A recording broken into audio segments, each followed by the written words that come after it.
queridos amigos que acompanham as atividades da Mestre de Amor pela nossa página no Facebook e também pelo nosso canal no YouTube. É com uma enorme satisfação que nós saudamos a todos nesse primeiro programa de palestras no EMEA de Quadros. O nosso costumeiro programa de palestras dos sábados.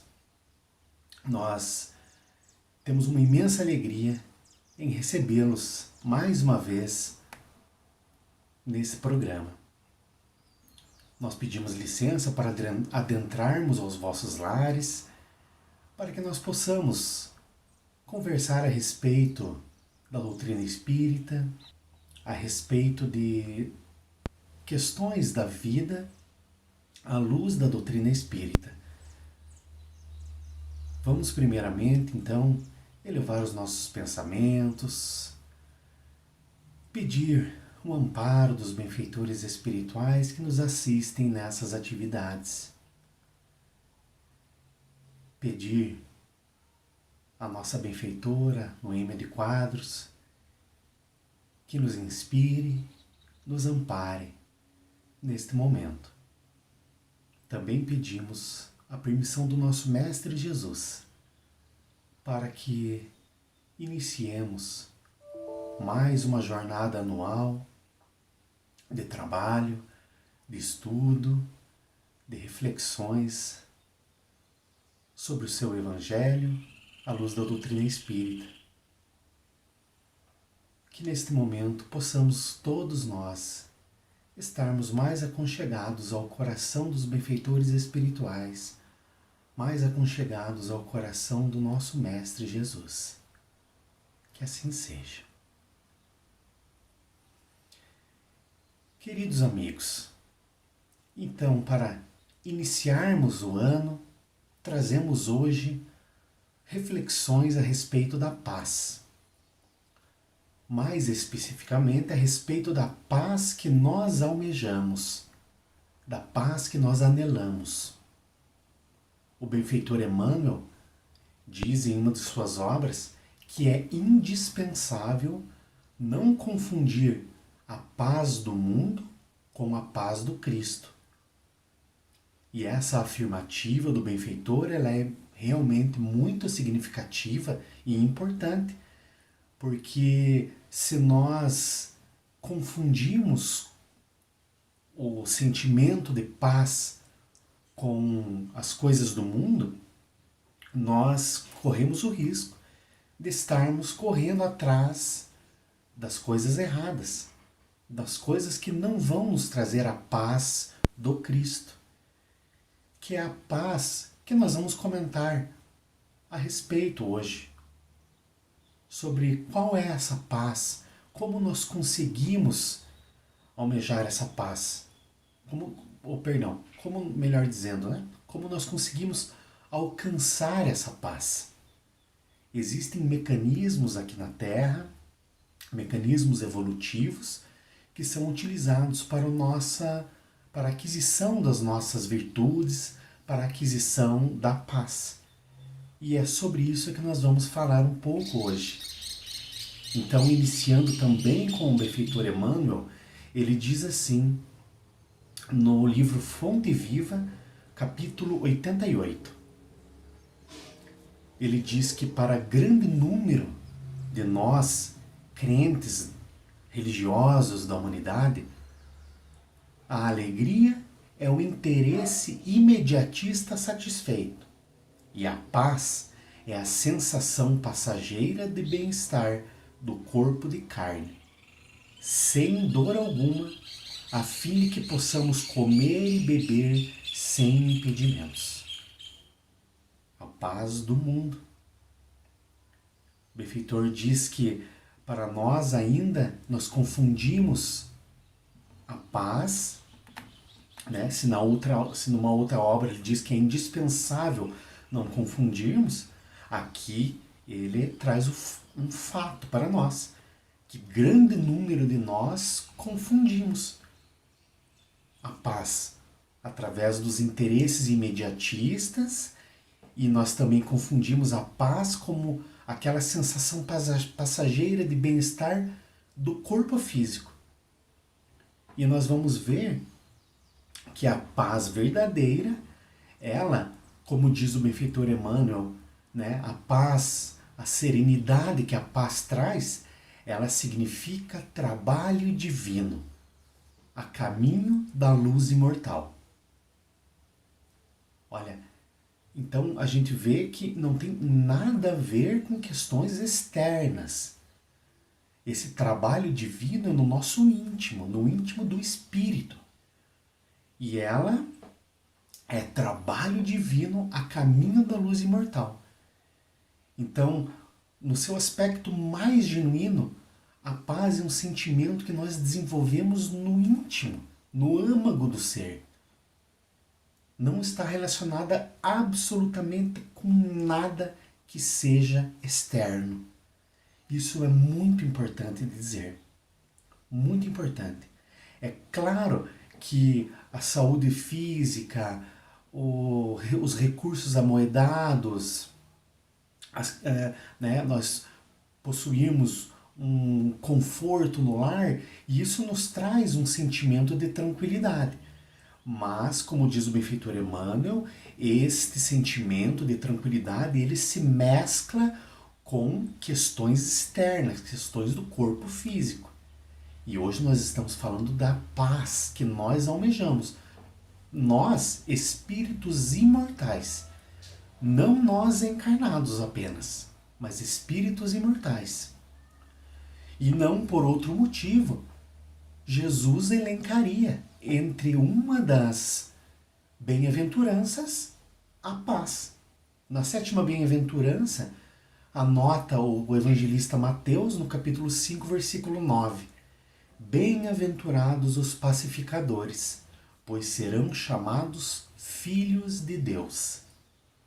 Bem-aventurados os pacíficos, os pacificadores.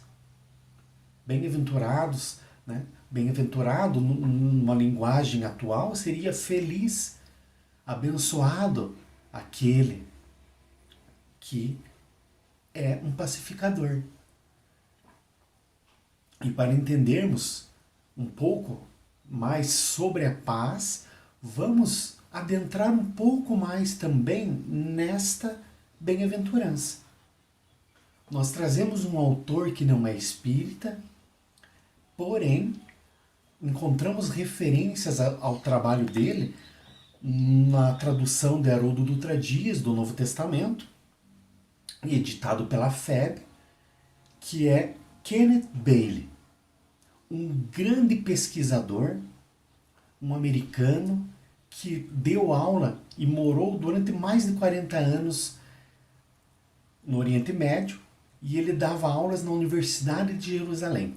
Ele foi, porque ele já está desencarnado, ele foi um grande estudioso e é respeitadíssimo, a sua obra é respeitadíssima até os dias atuais, porque ele fez um trabalho de pesquisa a respeito da cultura de Jesus e ele escreveu diversas obras que não têm um cunho religioso, mas sim um cunho histórico, científico, então linguístico, né? Que é a parte científica. Então nós conseguimos aprender muitas coisas com o trabalho desse benfeitor. Ele fez um trabalho em loco, lá no Oriente Médio, indo de norte a sul, leste a oeste, pesquisando e conversando com as pessoas daquela região. Então ele lia um determinado trecho e perguntava para a pessoa: o que você entende disso? Como que vocês aqui no Oriente Médio entendem essa questão? Então surge a obra Jesus sob a ótica do Oriente Médio, que é a obra que nós vamos abordar hoje. Mas ele tem mais uma obra traduzida para o português, que é as Parábolas de Lucas, e ele tem Paulo sobre a ótica do Oriente Médio, infelizmente apenas em inglês, e um segundo volume das Parábolas de Lucas, também infelizmente apenas em inglês. Mas, para o dia de hoje, nós já conseguimos nós conseguimos ampliar de forma muito significativa a nossa reflexão com esta obra, Jesus sobre a ótica do Oriente Médio. E diz assim, Kenneth Bailey, aprofundando agora a bem-aventurança, né? Bem-aventurados os pacificadores, né? Em geral, se restringe o sentido da paz à ausência da guerra ou à cessação da violência. O cessar-fogo, a rendição são importantes preâmbulos para a paz, mas na Bíblia, paz inclui o melhor das relações de amor entre os indivíduos, nas famílias, comunidades e nações. Então, muitas vezes a gente, como diz Kenneth Bailey, relacionamos a questão da paz com guerras, com a violência na cidade, a violência entre os povos. Mas Kenneth Bailey, ele vai dizer que na Bíblia a paz é o melhor das relações de amor entre os indivíduos. Ele traz a paz junto de nós e coloca ela como o melhor das nossas relações com aqueles que convivem conosco. Né? Ele diz entre os indivíduos, mas as famílias são o conjunto dos indivíduos, as comunidades, o aglomerado das famílias, e as nações são o conjunto de todas essas comunidades. Mas Kenneth Bailey, ele traz na primeira frase o melhor das relações de amor entre nós, entre os indivíduos de uma mesma família, entre os indivíduos de um mesmo local de trabalho, as pessoas que dividem o transporte público, as áreas públicas. A paz está inscrita no melhor dessas relações. E ele diz, paz também inclui boa saúde.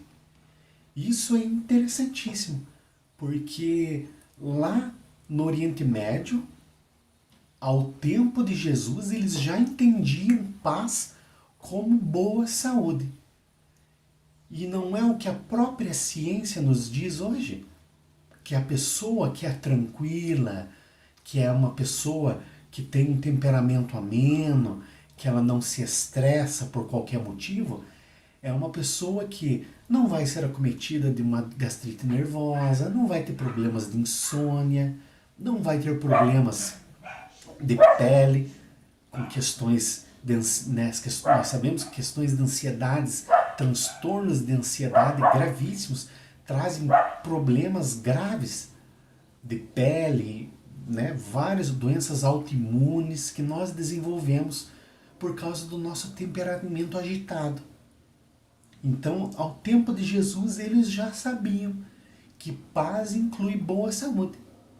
E aqui nós vamos dizer, né, obviamente, que também significa, ou melhor, em primeiro lugar, significa a boa saúde do espírito. E uma vez que o espírito está saudável, o corpo que ele está utilizando naquele momento também vai estar saudável. É muito interessante. Então, a gente começa a ver qual paz nós devemos anelar. Qual paz eu estou anelando, estou almejando? Será que eu estou almejando o melhor das relações de amor entre os meus familiares? Fica a reflexão, né? E este trecho, esse comentário de Kenneth Bailey a respeito de como a paz é vista lá no Oriente Médio ao tempo de Jesus, e inclusive até os dias de hoje, né? Porque muitas questões pouco mudaram a respeito de como se viam as questões naquele tempo e hoje. Mas esse comentário ele nos leva diretamente para a parábola dos dois filhos, ou também a parábola, como é mais conhecida, a parábola do filho pródigo. Porque essa parábola ela vai falar sobre a relação de um pai com seus dois filhos. E se a paz ela é o melhor entre a relação entre os indivíduos de uma mesma família, nós também podemos extrair muitos ensinamentos desta parábola. Inclusive tem um outro aspecto relacionado à questão da paz também incluir saúde, em que o próprio Cristo faz uma referência a esse aspecto da cultura na própria parábola, como nós vamos ver a seguir. Primeiramente, façamos um breve resumo da parábola, que está em Lucas capítulo 11. Tinha um pai de família, que é Deus, e tinham seus 2 filhos, que representam a humanidade. O filho mais novo chegou: pai, me dá a minha parte na herança. O pai, inesperadamente, reparte os bens, porque não era uma coisa natural um filho pedir a herança com o pai ainda vivo, mas o pai respeita. Deus respeita o nosso livre-arbítrio. Dividiu, o jovem pega o dinheiro e vai embora para um país distante. Então ele vai lá e gasta o seu dinheiro dissolutamente, ou de forma desregrada, de forma como um esbanjador. Gasta todo o dinheiro. E nessa região acontece de ocorrer uma grande escassez, uma grande fome ocorre naquela região. E esse jovem, o filho mais novo, começa a passar necessidade. Então ele vai procurar emprego, consegue associar-se ou consegue um emprego com um morador desse país e ele vai trabalhar cuidando de porco, apacentando porcos. Ele, então, passando fome, desejava se alimentar do que os porcos estavam comendo e nem essa comida lhe davam.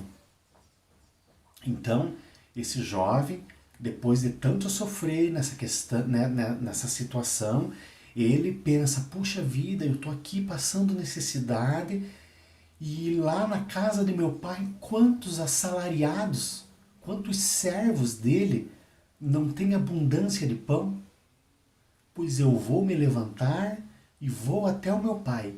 Vou pedir perdão para ele e vou pedir para que ele me aceite como um servo na sua casa.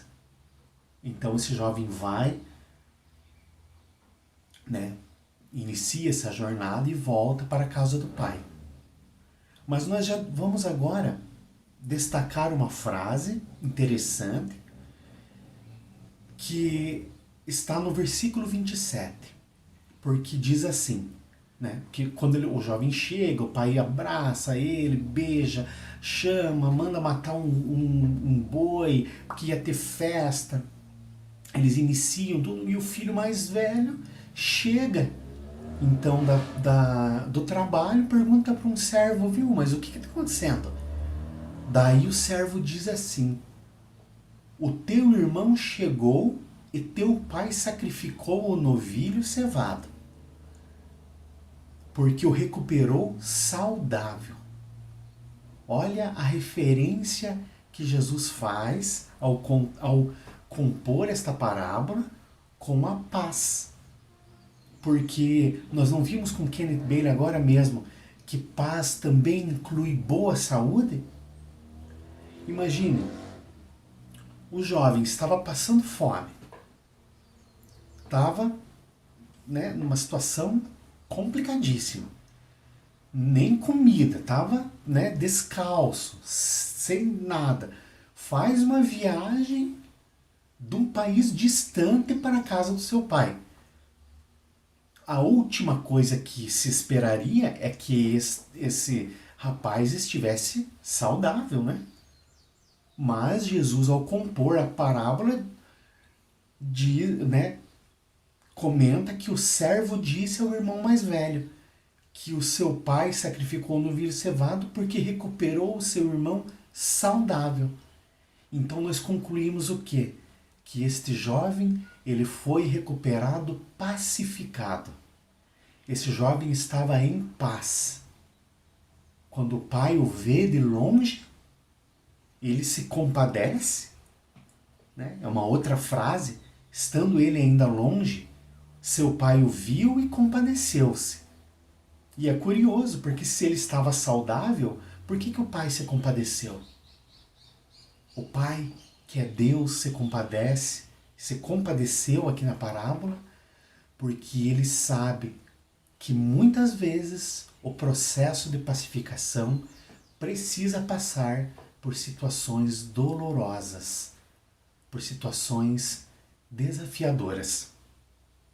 E é mais ou menos sobre isso que Jesus fala sobre a experiência que esse jovem experimenta, que o filho mais novo experimenta.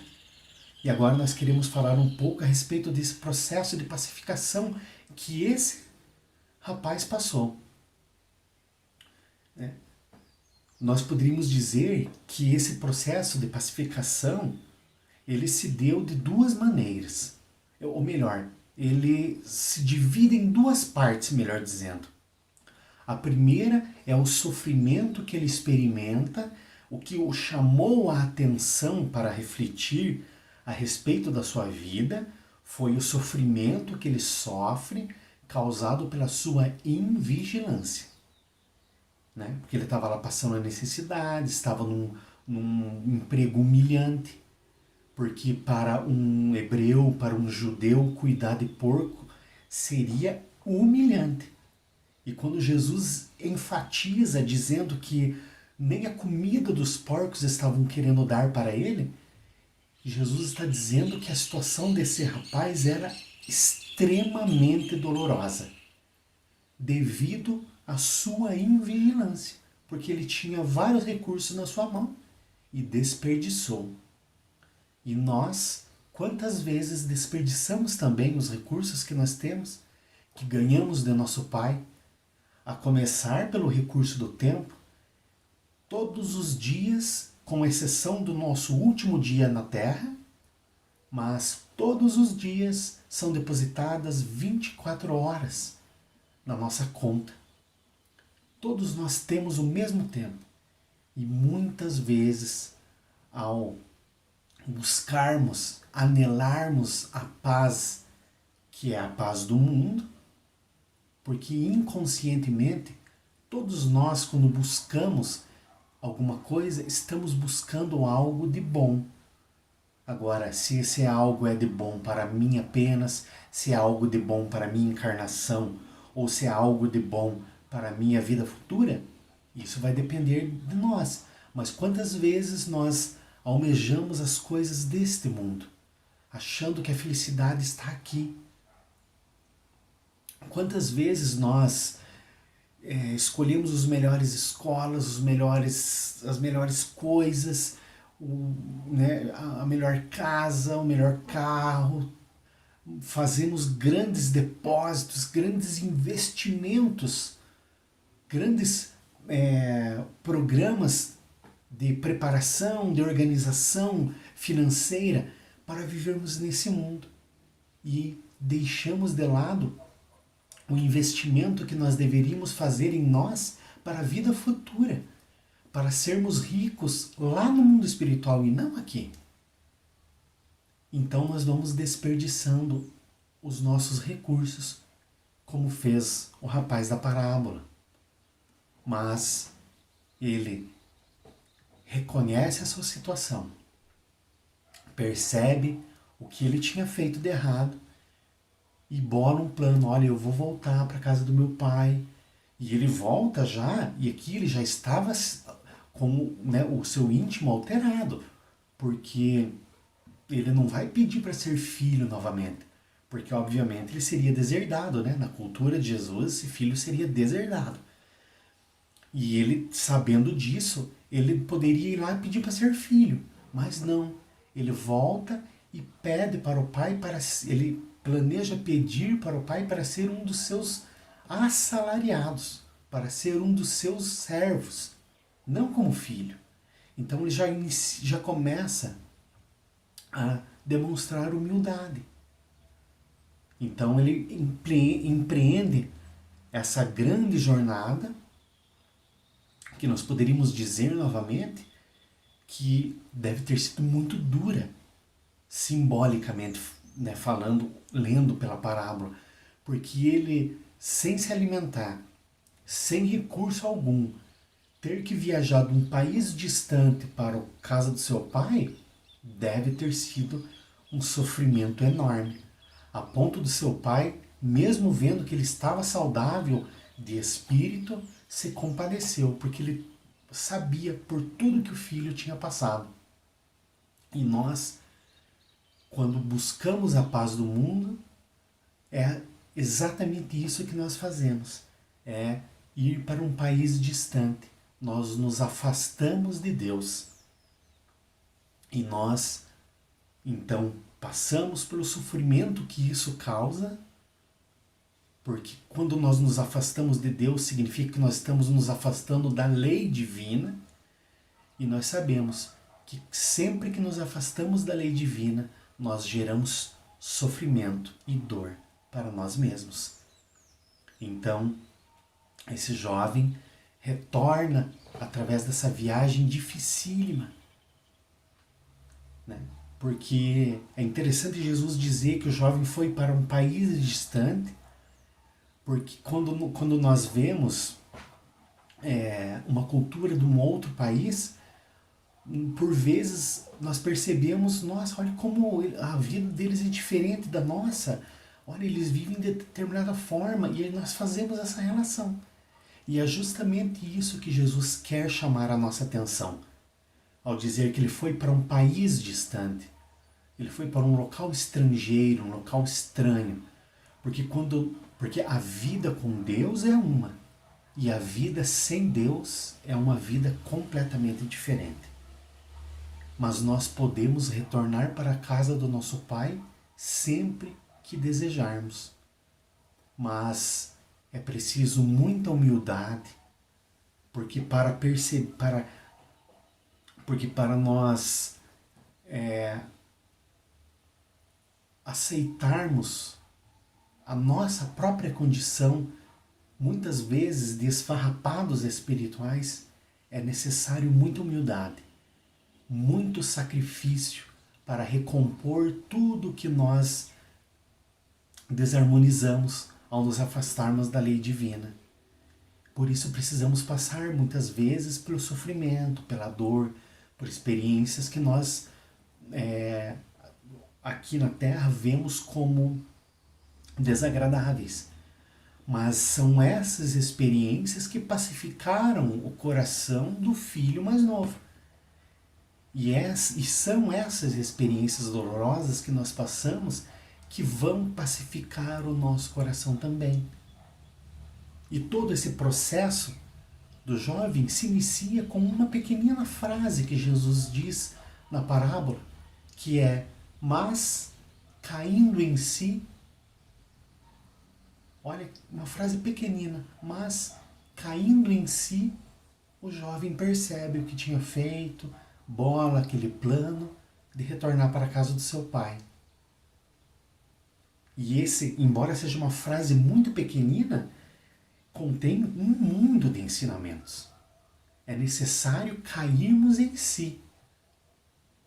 O jovem foi naquele momento de provação, de expiação extrema. Mas por vezes são outros momentos. São outras situações.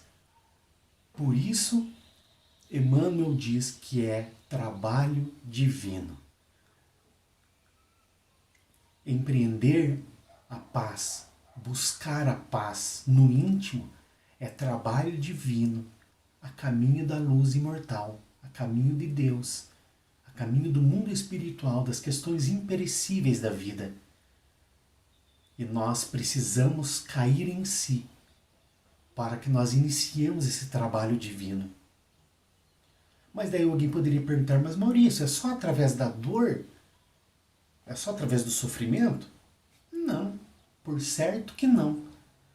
Nós vemos na parábola que foi o caso do filho mais novo. Mas a própria Bíblia está cheia de outras histórias onde não foi necessária a dor necessariamente. Paulo de Tarso se encontra com Jesus e bastou o encontro com o Cristo para ele se alterar completamente, para ele cair em si. Nós trazemos uma história que não está na Bíblia.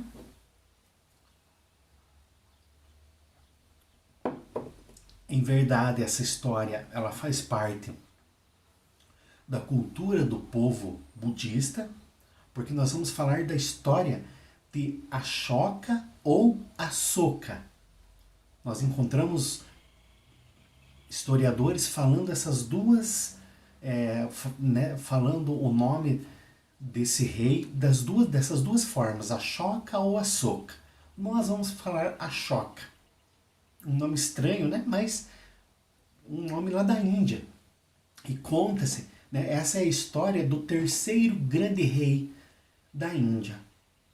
Ele era filho de Bindusara, um grande rei que vivia na Índia há mais ou menos 200 anos antes de Cristo. E Bindusara tinha vários filhos. E um dos seus filhos tinha demonstrado muito desejo de poder, muito egoísmo, muita ambição. Então esse pai afasta esse filho da família. E ele escolhe um filho predileto para ser o seu sucessor. Mas quando Bindusara estava já no finzinho da sua vida, ele estava já acamado, conta-se, né, essa lenda, esse filho retorna. Ashoka, que era esse filho que tinha sido recusado, que tinha sido afastado da família, ele retorna, assassina os seus 99 irmãos, seus 99 meio-irmãos, e diz para o seu pai que ele seria o rei a partir daquele momento. Bindusara, tamanho desgosto, desencarna e Ashoka inicia um reinado de sadismo e violência pura. Uma violência sem limites e sem tamanho, como jamais haviam visto naquela região. Uma violência a ponto dele mandar cortar a cabeça dos seus ministros por não terem cumprido com a ordem de cortar todas as árvores frutíferas que existiam em redor do palácio. Ashoka diz: vocês não querem cortar as árvores? Então eu vou cortar a cabeça de vocês. Que cortem as suas cabeças.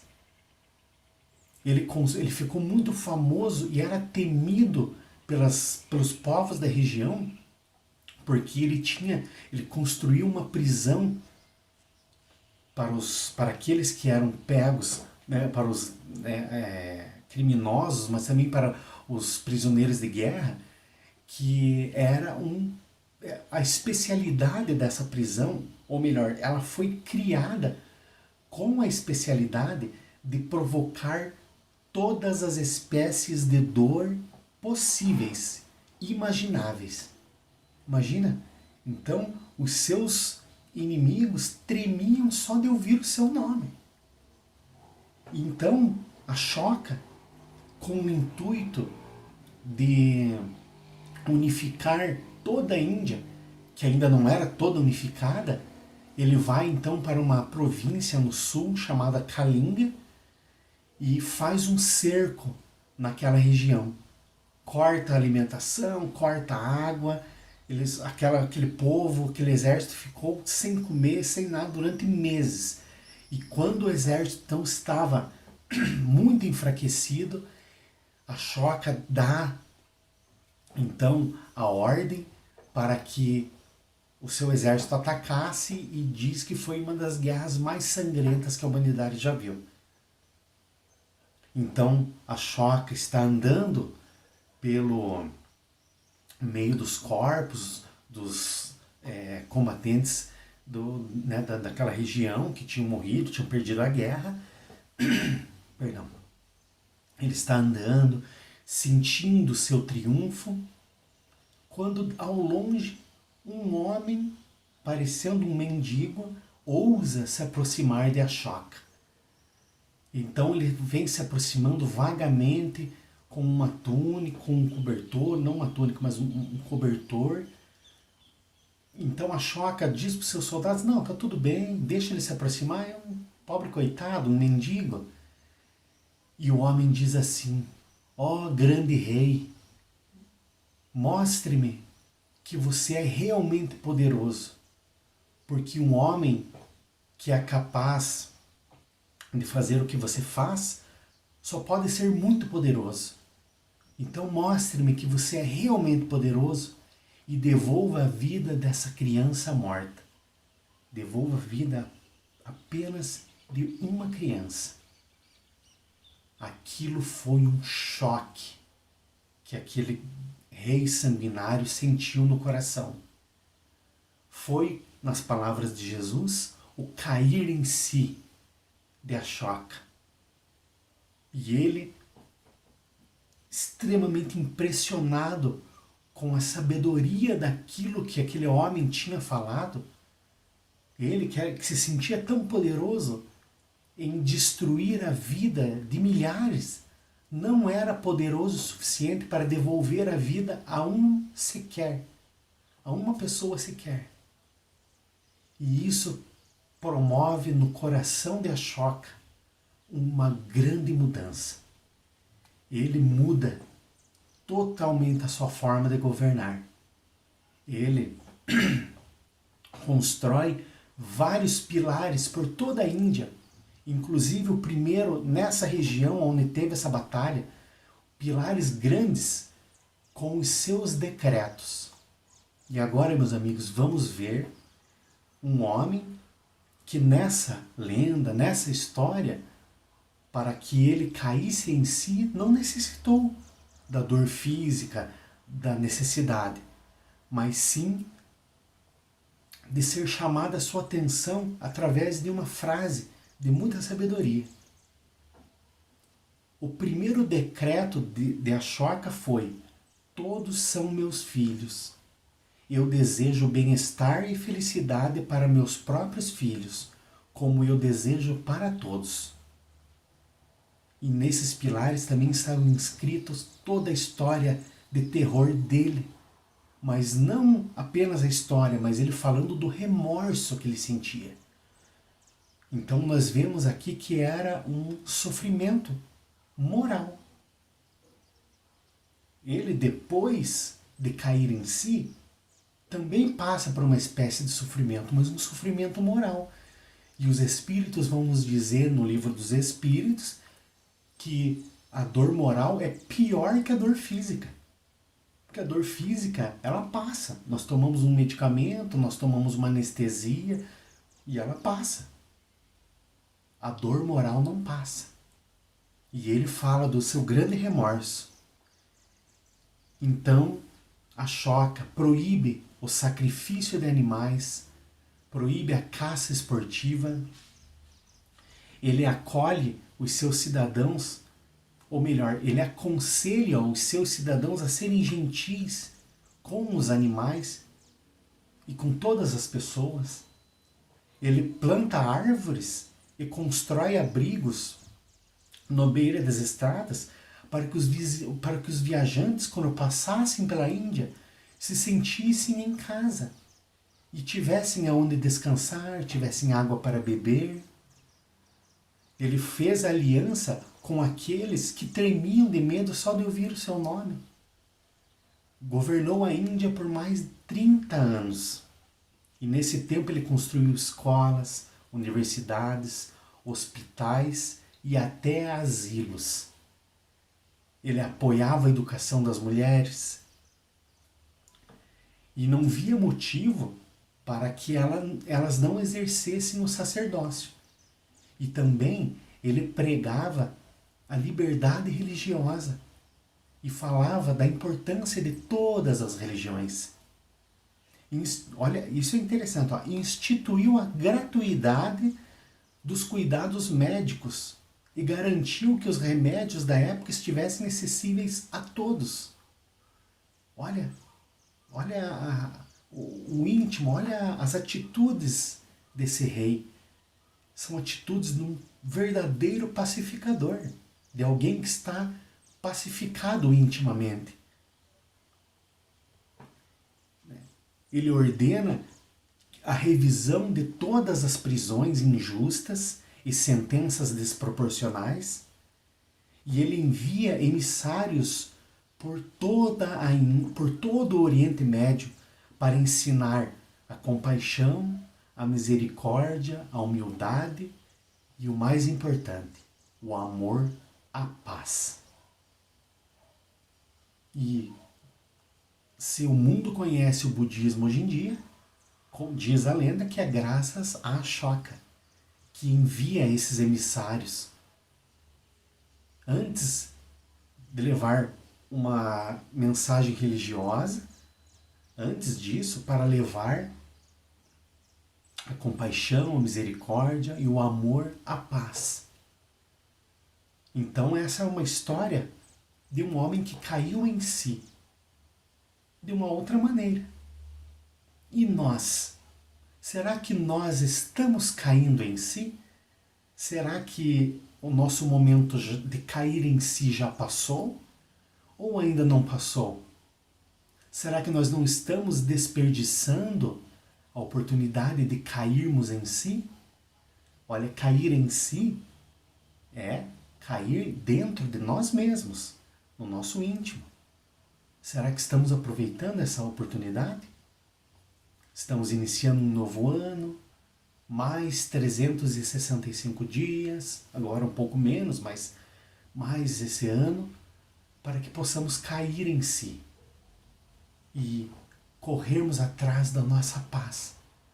Porque como nós vimos na sutileza de Jesus ao compor essa parábola, que muitas vezes a gente nem pensa que Jesus está falando sobre a paz, mas os pacificadores são chamados filhos de Deus. Então é uma parábola que fala de pai, de filho, de relações, fala sobre saúde espiritual, saúde do corpo, conceitos que o povo daquela época entendia como paz.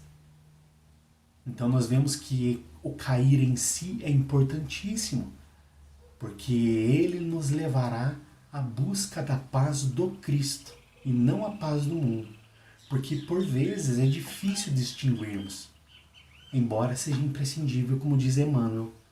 E para finalizar, Emmanuel diz assim no livro Calma: a paz em nós não resulta de circunstâncias externas, né? Agora estamos amarrando as pontas, amarrando a ponta lá com a nossa introdução. A paz em nós não resulta de circunstâncias externas, e sim da nossa tranquilidade de consciência no dever cumprido. E é preciso anotar que o dever cumprido é fruto, o dever cumprido nasce, se origina da compreensão. Cair em si, trabalho divino no nosso íntimo. Então, meus amigos, a tranquilidade de consciência no dever cumprido é a paz que nós podemos almejar por enquanto, no mundo de provas e expiações. Vamos refletir a respeito da nossa vida, se estamos aproveitando os nossos momentos, se estamos cumprindo com o nosso dever, porque a compreensão do dever cumprido, a compreensão da importância da nossa vida, a compreensão da importância do Evangelho de Jesus em nossas vidas, e nós espíritas, a compreensão da importância da doutrina espírita dentro de nós, não nos livros na nossa mão, na palestra, na boca do palestrante, falando, não, dentro de nós. A compreensão da doutrina e do Evangelho dentro de nós nos trará a tranquilidade que tanto almejamos. Então, meus amigos, era isso que nós tínhamos hoje para conversar, para refletir juntamente com vocês. E nós desejamos uma ótima semana a todos e muita paz. Mas a paz verdadeira, a do Cristo. Muita paz.